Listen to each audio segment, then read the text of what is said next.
三国时代，诸葛亮北伐曹魏，智谋超群，却屡屡被司马懿的坚守战略化解。五战袁绍，汉魏两军对峙百日，剑雨纵横，粮草紧缺，阴谋暗战不断上演。诸葛亮穷尽心机布局，甚至用激将法挑动司马懿出战，而司马懿冷静如山，寸步不让。这是一场看似平静，却暗藏生死与权谋的较量。谁将先试一步，谁又能笑到最后？答案就隐藏在历史的迷雾之中。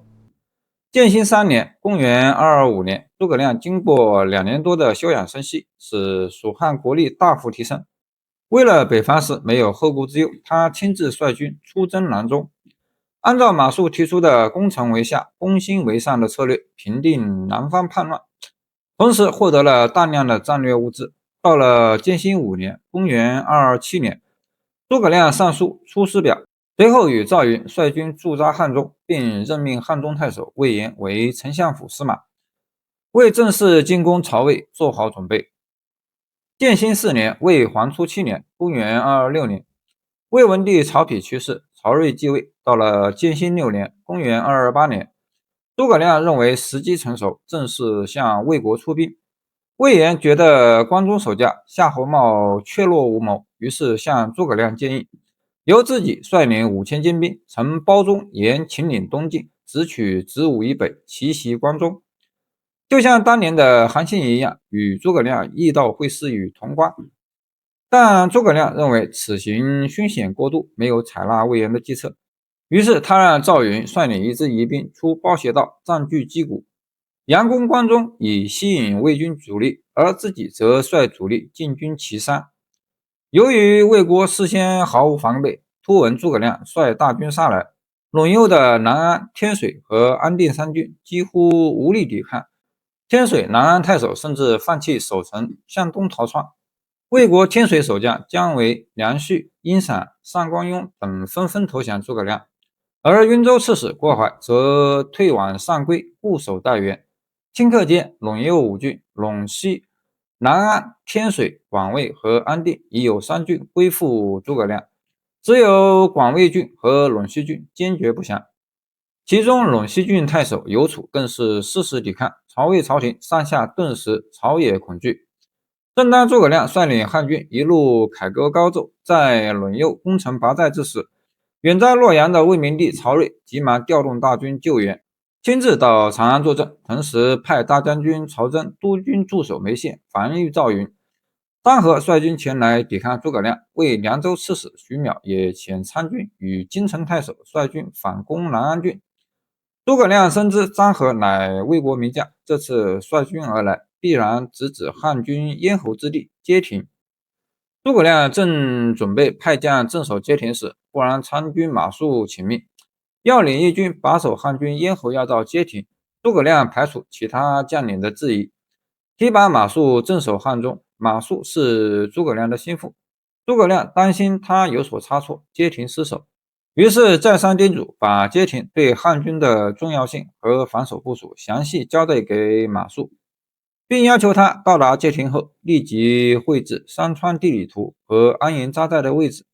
与此同时，诸葛亮派大将王平作为马谡的副将，协助防守。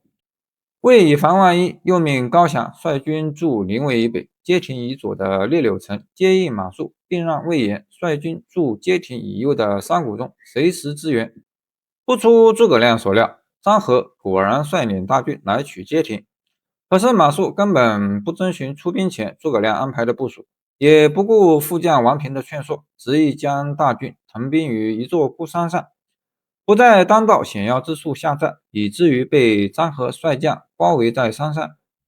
张合派人切断汉军水源，汉军因为缺水而陷入内乱。马谡弃军逃亡，张合趁势进攻，汉军大败，街亭失守。只有王平领着1000人鸣鼓自守，而张合又疑汉军有伏兵，不做追击。于是王平集合分散的军队向诸葛亮大军处撤退。身处列柳城的高翔军队又被郭淮攻破，魏延被张合堵在山谷之中，前进不得。高翔与魏延为避免陷入被包围的境地，于是都各自退军。与此同时，赵云在包斜道的出兵也不顺，被曹真击退。曹真随即率军北上，攻打投降蜀汉的安定郡。街亭失守，蜀军失去了所有的有利地形，诸葛亮只好收复西线千余户后，引兵撤回汉中。这场令曹魏震动的第一次北伐就这样宣告失败。回到汉中后，诸葛亮将临阵逃脱，弃士兵不顾的马谡收押入狱，不得已以路宿以谢众。他上书说道：“臣以弱才，刀切非锯，轻柄毛越，以立三军，不能训章民法，临事而惧。自有街亭为命之阙，击鼓不戒之师，纠戒在臣，受任无方。臣民不知人，叙事多案，春秋则帅。臣职适当，请自贬3等，以督阙纠。”于是他仍以右将军身份行丞相事，继续主持军政，如以前一样。诸葛亮虽然感到可惜，但为了严肃法度，便斩杀了马谡、张修及李胜，还夺取了黄喜等人的兵权。而陈寿之父马谡的参军，因为劝导马谡，也被处以坤刑。丞相参军安汉将军李邈为马谡求情，却被调回成都。王平则因敢作进谏而得到提拔。